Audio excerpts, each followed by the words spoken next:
আপনাদের সুবিধাতে আমি কিন্তু আমার স্ক্যানারে চলে আসলাম। স্ক্যানারে আসার পরে আপনি কিন্তু আপনার রকেট অ্যাপসটা ওপেন করবেন। আমি আমারটা ওপেন করে নিচ্ছি। আসার পরে এই যে দেখতেছেন ব্যাঙ্ক ট্রান্সফার, আপনি কিন্তু আপনার রকেট থেকে টাকা ব্যাঙ্কে ট্রান্সফার করতেছেন। এর জন্য এই ব্যাঙ্ক ট্রান্সফার এইখানে ক্লিক করবেন।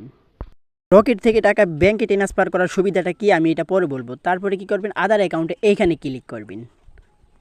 এই যে দেখতেছেন 2 নম্বর আধার অ্যাকাউন্ট, এইখানে ক্লিক করবেন।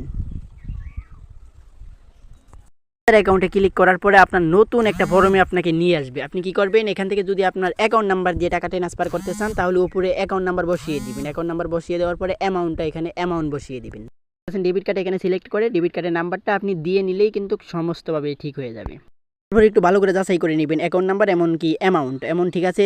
4 নাম্বার ডিজিটের পিন নাম্বারটি দিয়ে নেবেন। দিয়ে নেওয়ার পরে এই যে সেন্ড এই অপশনটায় ক্লিক করে ধরে রাখবেন।